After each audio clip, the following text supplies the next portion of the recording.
નમસ્કાર, આપણે આવી ગયા છીએ ભડલી પ્રાથમિક શાળા નંબર 2 માં.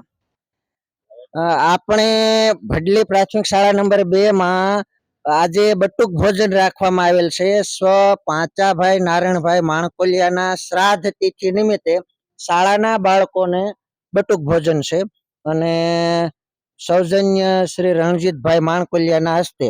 હવે એ બટુક ભોજન માટે આપણે અહીંયા પૂર જોશમાં તૈયારીઓ ચાલે છે, તો એનું આપણે થોડુંક રેકોર્ડ કરી લઈએ.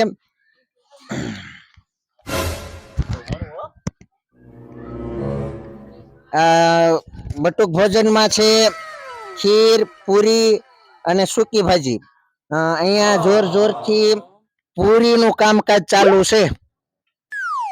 એક સાથે ઘણા બધા મશીન ચાલુ થઈ ગયા છે પૂરી બનાવવા માટે. એક મશીન તો મોટું મશીન આવી ગયું છે, ફટાફટ મોટી મોટી પૂરી બનાવે છે. આ કટિંગ પણ એવું જોરદાર કરે છે.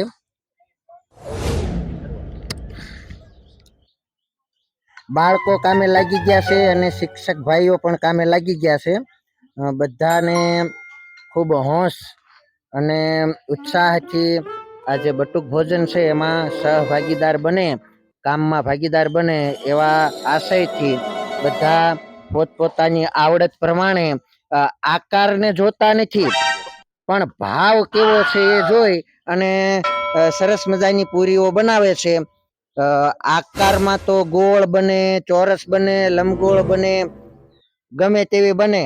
આપણે આકાર સાથે મતલબ નથી, ભાવથી મતલબ છે. ભાવ હોવો જોઈએ. અહીંયા પૂરીનું કામકાજ ચાલે છે. આપણે આગળ વધીએ તો આપણા જ ગામના રસોઈયા બાવચંદભાઈ માણકોલિયા ત્યાં પહોંચી જઈએ, એ શું કરી રહ્યા છે જોઈએ.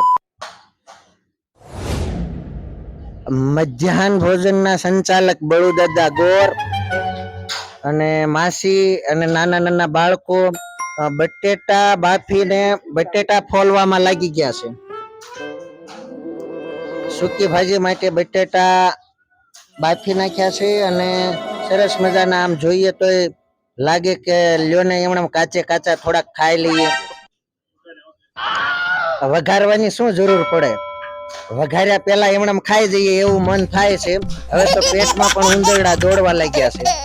આજ સવારથી થોડુંક નાસ્તામાં થોડુંક ડીમ હતું, એટલે આ બાજુ આપણે બાવચંદભાઈ કઈક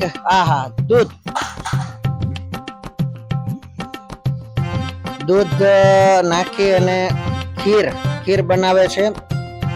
બાવચંદભાઈ નું કામ જોરદાર. જ્યારે સ્કૂલમાં રસોઈની જરૂર પડે ત્યારે બાવચંદભાઈ હાજર હોય. એમ કહેવાય કે રસોઈનું કામ હોય એટલે બાવચંદભાઈ પેલા હોય. અને રસોઈમાં પણ એકા, રસોઈમાં એની તોલે તો કોઈ ના જ આવે. પછી સૂકી ભાજી હોય, બટેટા પૌવા હોય, શાક હોય કે પંજાબી શાક હોય, આખી ડુંગળીનું શાક હોય કે આખા લસણનું શાક હોય, એમાં બાવચંદભાઈ સૌથી આગળ જ હોય. હવે આજે નવો પ્રયોગ છે ખીરનો. ખીરમાં પણ એવા જ બાવચંદભાઈ. રસોઈયામાં કોઈને તોલે તો ના જ આવવા દે. આ બાજુ જોઈએ રણજીતભાઈ કઈક કટ કરે છે.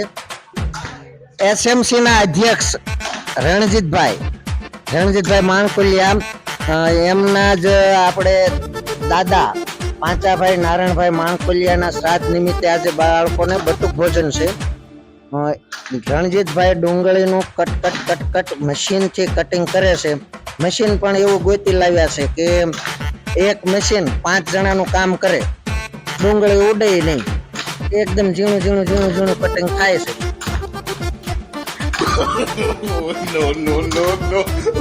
ઘરે તો ક્યારેય ડુંગળીને હાથ પણ નહીં લગાવ્યો હોય અને અહીંયા ડુંગળીનું કટિંગ કરવા લાગ્યા છે. એ ભાવ છે ને, ભાવ બાળકોને જમાડવાનો ભાવ હોવો જોઈએ. બાકી ઘરે તો તમને ખબર છે, હું કે તમે કે કોઈ પણ ઘરે તો ઓર્ડર જ કરતા હોય, ડુંગળીનું કેમ કટિંગ નથી, મરચા કેમ આમ આખા કાપેલા છે. પણ આ તો બાળકોને જમાડવા છે એટલે બધું કરવું પડે છે. ચાલો આગળ આપણે એક ધર્મેન્દ્રભાઈ કાછડ કંઈક બનાવે છે.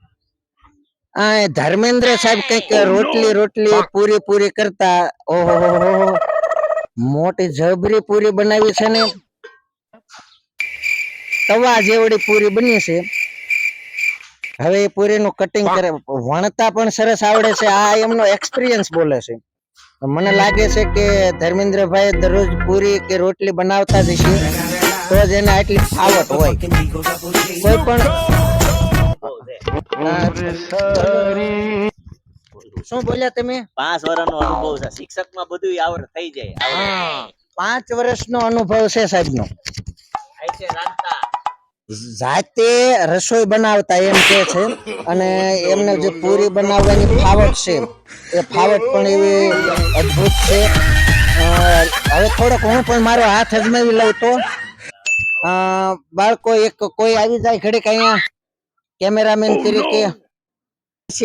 આજે લગભગ 5-7 વર્ષથી રોટલી પૂરી નથી બનાવી, એટલે મેં પણ 5-7 વર્ષ સુધી પૂરી બનાવી હતી, રોટલી બનાવી હતી, અને બાજરાના રોટલા પણ બનાવું છું.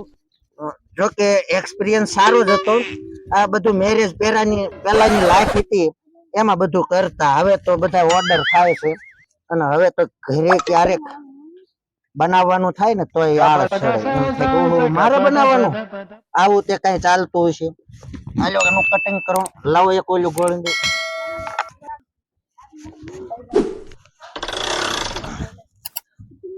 જો ઘરે હું પણ બનાવું છું. એવું ના માનતા કે તમે એકલા જ બનાવો છો, મેં પણ ઘરે રસોઈ બનાવેલી જ છે. રેડી? ઓકે. અવની બેન ની ચા, અવની બેન સરસ મજાની ચાય બનાવે છે. આ બધા જે કઈ અત્યારે કામકાજ કરે છે રસોઈ બનાવવામાં, એને ચાય નું કામ, ચાય પૂરી પાડવા માટે અવની બેન ચાય બનાવીને લઈ આવ્યા, બધાને ચાય પાઈ દીધી છે. ધર્મેન્દ્ર સાહેબ કઈક રોટલી પછી પૂરી બનાવવા લાગ્યા છે. ઓહો હા, એની ઝડપ શું ઝડપ છે ને, પૂરીને અડતા પણ નથી, અને એની જાતે જ પૂરી ફરતી જાય છે. વાહ, અદ્ભુત અદ્ભુત, કમાલ છે ધર્મેન્દ્રભાઈ. આ તો તમારો અનુભવ જ કામ આવું કરી શકે હો. ખરેખર અત્યારે તમારો અનુભવ અત્યારે પણ કામ કરતો જ છે. આ શિક્ષકની નોકરી એવી જ છે કે વાંદરી પાનું જ કહેવાય, એને ટોટલી કામ આવડતું હોય. રીતાબેન માણકોલિયા પણ એક કામે લાગી ગયા છે. મેનાબેન, અમારા કોકિલ કંઠી મેનાબેન, અવાજના દિવાળીબેન ભીલને પણ પાછા પાડે એવા મેનાબેન પણ પૂરી બનાવે છે.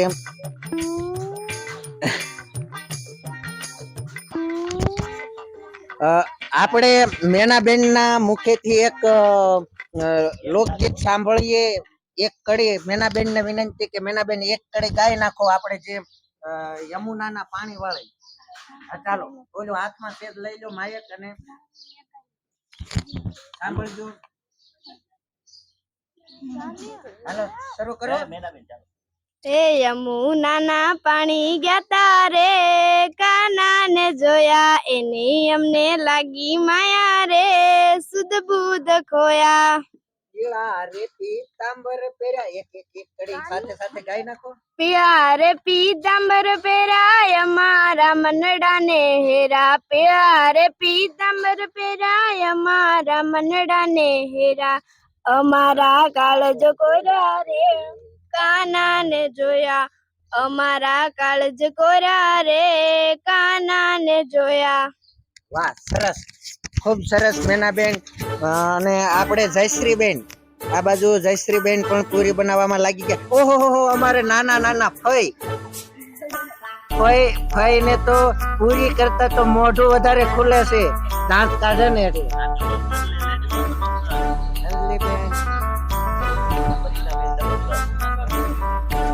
પરિતાબેન અને એ બધા અત્યારે કામે લાગી ગયા છે. ખૂબ સરસ. આપણે નવા એક્સપિરિયન્સ વાળા એવા પ્રદીપભાઈ સોલંકી આપણી વચ્ચે પધારી ગયા છે, અને એમને જે કઈ થોડીક આવડતમાં કમી હતી એ દૂર કરી અને એ પણ અહીંયા કામે લાગી ગયા છે. એમનો તાજો તાજો અનુભવ છે પૂરી અને રોટલી બનાવવાનો. આ હા હા હા શું વાત છે. ના ના ફાવી ગયું હાલી ગયું તમારું પ્રદીપભાઈ. વાહ અદ્ભુત અદ્ભુત. એકે બાજુ જાડી પાતળી ન રહી થોડુંક જોતા રહેજો. ના ના ના ના કમ્પ્લીટ ઓહો હો સરસ. આમ જોઈએ એટલે કેડી થી માંડી અને હાથી સુધીના બધા જ માણસો કામે લાગી ગયા. એવી રીતે અહીંયા પણ આપણે બાળકોથી માંડી અને શિક્ષકો બધા જ કામે લાગી ગયા છે. ખૂબ સરસ. આપણે હમણાં જમવા માટેનું બધું તૈયાર થાય ત્યાં સુધીનું આપણે આગળ જોતા જઈશું. આપણી જ શાળાના આચાર્ય પ્રિન્સિપાલ એવા દબંગ મનસુખભાઈ આપણી વચ્ચે આવી ગયા છે અને પૂરી બનાવવા માટે એમનો એક્સપિરિયન્સ શું કહે છે જોઈ લઈએ. એમનો એક્સપિરિયન્સ તો બહુ લાંબો છે. લોક ભારતી થી માંડી અને ભડલી સુધીનો એક્સપિરિયન્સ હજી લગભગ જાતે જ બનાવે છે. જો આ અનુભવ બોલે છે કેવું મસ્ત બનાવે છે. એટલો બધો અનુભવ નથી લાગતો હવે, કારણ કે થોડુંક 10 વર્ષથી ભૂલી ગયા હોય એવું લાગે છે. રોટલીને અડવું પડે છે. આ ધર્મેન્દ્રભાઈ જે બાજુમાં બનાવે એ રોટલીને ટચ પણ કરતા નથી. હા ઈ રેગ્યુલર કારીગર છે અને આ છે ને આ અવેજીમાં છે વિકલ્પ તરીકે. ક્યારેક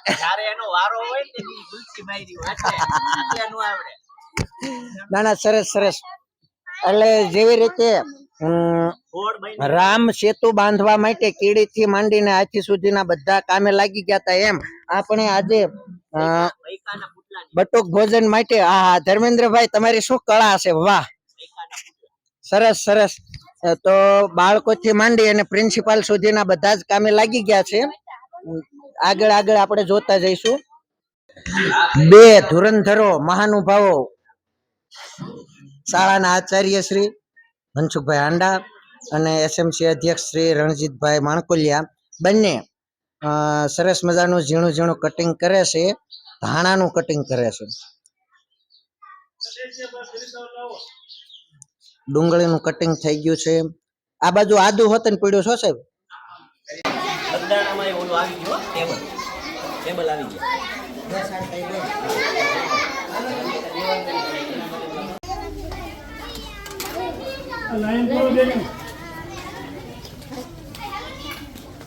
જેને જેટલું જોઈએ એ પ્રમાણે જ લેજો.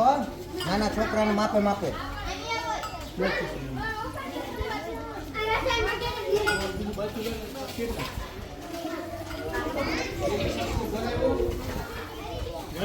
બાજુ રાખવાનો. રણજીતભાઈ